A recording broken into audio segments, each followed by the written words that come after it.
युरोपियनांचे भारतात आगमन. पूर्वी भारतातील माल इराणच्या आखात कॉन्स्टँटिनोपल, इटली या खुष्कीच्या मार्गाने युरोपियन देशात पाठवला जात असे. परंतु 1453 मध्ये ऑटोमन तुर्कांनी बायझंटाईन साम्राज्याची राजधानी कॉन्स्टँटिनोपल म्हणजे आताचे इस्तांबुल हे घेतल्यामुळे युरोपियनांची भारताशी चालणारा व्यापारच बंद झाला. कारण तुर्कांनी युरोपियन व्यापाऱ्यांचा मार्ग अडवला.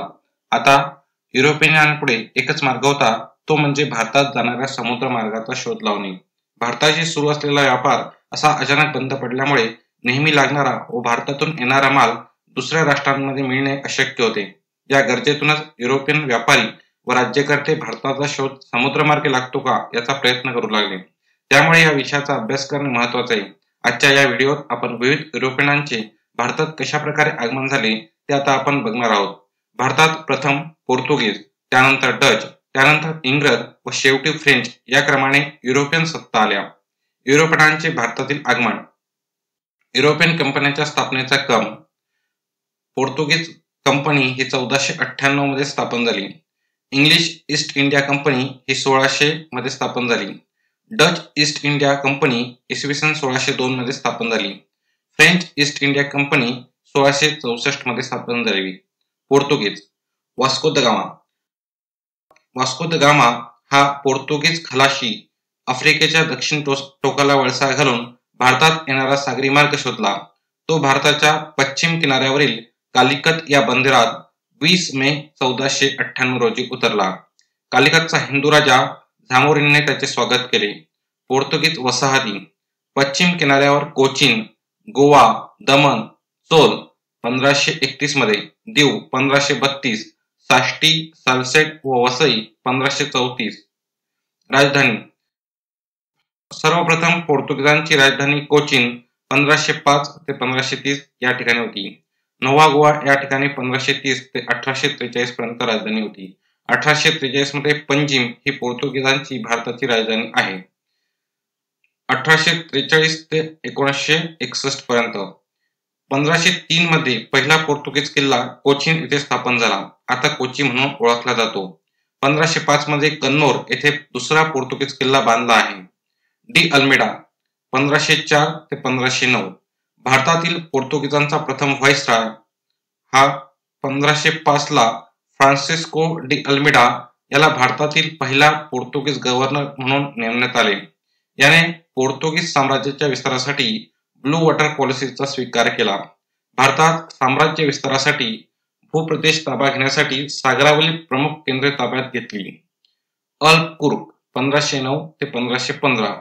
1509 ला अल्फान्सो डी अल्बकुर्क हा दुसरा गव्हर्नर झाला. त्याने 1510 मध्ये विजापूरच्या आदिलशहाकडून गोवा जिंकून घेतले. अल्बकुर्क हा पोर्तुगीज संस्थेचा संस्थापक मानला जातो. पोर्तुगीजांचा भारतातील पहिला व्हाईसरॉय डी अल्मेडा तर दुसरा व्हाईसरॉय अल्फान्सो डी अल्बकुर्क. भारतात सर्वात जास्त म्हणजे 450 वर्ष राहिलेली युरोपियन सत्ता म्हणजे पोर्तुगीज सत्ता होय. पोर्तुगीज सत्ता 19 डिसेंबर 1961 पर्यंत भारतात होती. डच. मार्च 1602 मध्ये हॉलंडमधील काही व्यापाऱ्यांनी डच ईस्ट इंडिया कंपनीची स्थापना केली.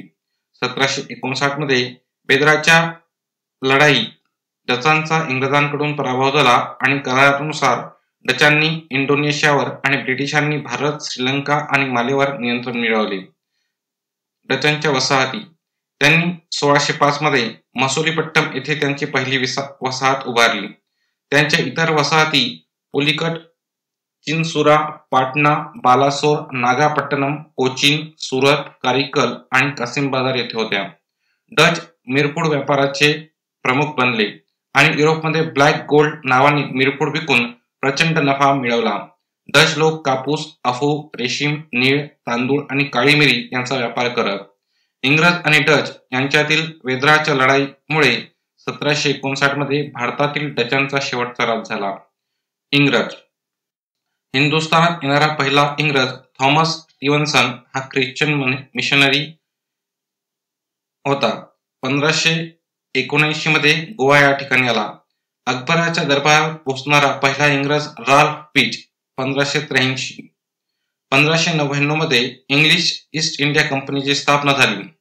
इंग्लंडची राणी एलिझाबेथने या कंपनीला 31 डिसेंबर 1600 मध्ये सनद देऊन पुढील 15 वर्षांसाठी भारतासहित पूर्वेकडील देशांचा व्यापार करण्याची परवानगी दिली. राजा जेम्स पहिला याने इसवी सन 1609 साली कंपनीस कायमची सनद बहाल केली. ईस्ट इंडिया कंपनीच्या वतीने भारतात आलेला पहिला वकील कॅप्टन हॉकिन्स हा 1609 मध्ये जहांगीरच्या दरबारात आला.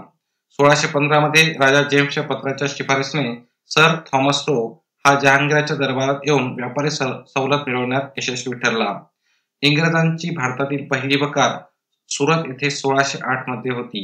इंग्रजांची भारतातील दुसरी बकार 1611 मध्ये दक्षिण पूर्व किनारपट्टीवरील मसुलीपट्टम येथे होती. 1717 मध्ये जॉन सुरमनने फारुख सेरकडून एक फरमान मिळवला ज्याने कंपनीला मोठ्या सवलती दिल्या. या फरमानाला कंपनीचे मॅग्ना कार्टा म्हटले गेले आहे. 1668 मध्ये इंग्लंडचा सम्राट दुसरा चार्ल्सला पोर्तुगालच्या राजकुमारी कॅथरीनशी विवाह झाल्यामुळे चार्ल्सला हुंडा म्हणून मुंबई हे बेट मिळाले, जे त्याने ईस्ट इंडिया कंपनीला 1 पौंड वार्षिक भाडेपट्ट्याने दिले. 1698 मध्ये इंग्लिश ईस्ट इंडिया कंपनीने सुतानोती, कालिकत आणि गोविंदपूर या 3 गावांची जमीन 1200 रुपये देऊन विकत घेतली आणि तेथे फोर्ट विल्यम बांधला. पुढे हे शहर कलकत्ता किंवा कोलकाता म्हणून ओळखले जाऊ लागले. प्लासीची लढाई 1757. इंग्रजांनी बंगालचा नवाब सिराजुद्दौलाचा पराभव केला. 23 जून 1757 मध्ये बंगालमध्ये प्लासीवर विजय मिळवून भारतात इंग्रजांनी सत्तेचा पाया घालणारा हा लॉर्ड क्लाइव्ह होता. बक्सरची लढाई 1764. 22 ऑक्टोबर 1764 ला कॅप्टन मुनरोने मीर कासिम हा बंगालचा नवाब, शुजाउद्दौला अवधचा नवाब आणि शाह आलम दुसरा मुघल सम्राट यांच्या संयुक्त सैन्याचा पराभव केला. 15 ऑगस्ट 1947 ला इंग्रजी सत्ता भारताबाहेर गेली. आता फ्रेंच. भारतात आलेले शेवटचे युरोपियन व्यापारी फ्रेंच होते. फ्रेंच ईस्ट इंडिया कंपनीची स्थापना 1664 मध्ये लुई 16व्याच्या कारकिर्दीत भारताशी व्यापार करण्याच्या उद्देशाने झाली. फ्रेंचांनी 1668 मध्ये सुरत येथे पहिली वसाहत आणि 1669 मध्ये मसुलीपट्टम येथे दुसरी वसाहत स्थापन केली. 1673 मध्ये बंगालच्या मुघल सुभेदाराने फ्रेंचांना चंद्रनगर वसाहत स्थापन करण्याची परवानगी दिली. 1674 मध्ये फ्रेंचांनी विजापूरच्या सुलतानाकडून पोंडिचेरी नावाचे गाव घेतले आणि नंतर एक समृद्ध शहराची स्थापना केली. भारतातील फ्रेंचांचे प्रमुख केंद्र म्हणून पोंडिचेरी उदयास आले. 1673 मध्ये मार्टिन व लेप्सी यांनी वालीकोंडपुरमच्या मुघल गव्हर्नरकडून एक गाव मिळवले. हेच गाव पुढे पोंडिचेरी म्हणून विकसित झाले. मार्टिनला पहिला गव्हर्नर नेमण्यात आले.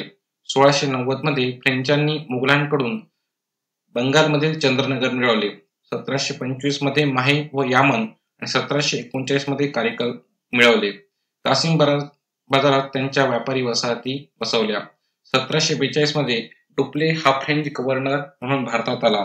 1744 मध्ये ब्रिटिश अधिकारी रॉबर्ट क्लाइव्ह भारतात आला आणि त्याने डुप्लेचा पराभव केला. या पराभवानंतर डुप्लेला फ्रान्समध्ये परत बोलावण्यात आले. फ्रेंच लोक भारत येण्याचा मुख्य उद्देश हा व्यापार होता. फ्रेंच लोक भारतात आल्यापासून ते 1741 पर्यंत प्रमुख व्यापारी होते. फ्रेंच व इंग्रज यांच्या दरम्यानची निर्णायक लढाई वांदिवासची लढाई म्हणून ओळखली जाते. 22 जानेवारी 1760 रोजी झाली. फ्रेंच सेनापती काउंट लारी तर इंग्रज सेनापती सर आयरकूट होता. या लढाईने भारतातील फ्रेंच सत्तेचा निर्णायक पराभव झाला. ईस्ट इंडिया कंपनीने 1723 मध्ये यामन, 1725 मध्ये मलबार ताब्यात घेतले. 1739 मध्ये किनाऱ्यावरील माही आणि कारिकल ताब्यात घेतले.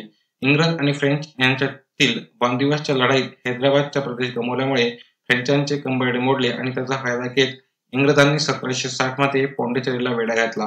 1761 मध्ये ब्रिटिशांनी पोंडिचेरीचा नाश केला आणि अखेरीस फ्रेंचांनी दक्षिण भारतावरील नियंत्रण गमावले. नंतर 1763 मध्ये ब्रिटिशांनी झालेल्या शांतता कराराच्या अटीनुसार 1765 मध्ये पोंडिचेरी फ्रेंचांना परत करण्यात आली. भारत स्वतंत्र झाल्यानंतर ऑक्टोबर 1947 मध्ये मछलीपट्टम, कोझिकोड आणि सुरत येथील फ्रेंचांची विश्रामगृहे स्वतंत्र भारताला स्वाधीन करण्यात आली. 2 मे 1950 रोजी चंद्रनगरचा शासन भारताकडे सुपूर्द करण्यात आले. 1 नोव्हेंबर 1954 रोजी पोंडिचेरी, यामन, माहे आणि कारिकल हे 4 प्रदेश स्वतंत्र भारतामध्ये एकत्रित करण्यात आले आणि पोंडिचेरी केंद्रशासित प्रदेश बनले. परंतु पॅरिसमधील फ्रेंच संसदेने 1962 मध्ये भारतासोबतच्या कराराला मान्यता दिल्यानंतर ते अधिकृत करण्यात आले.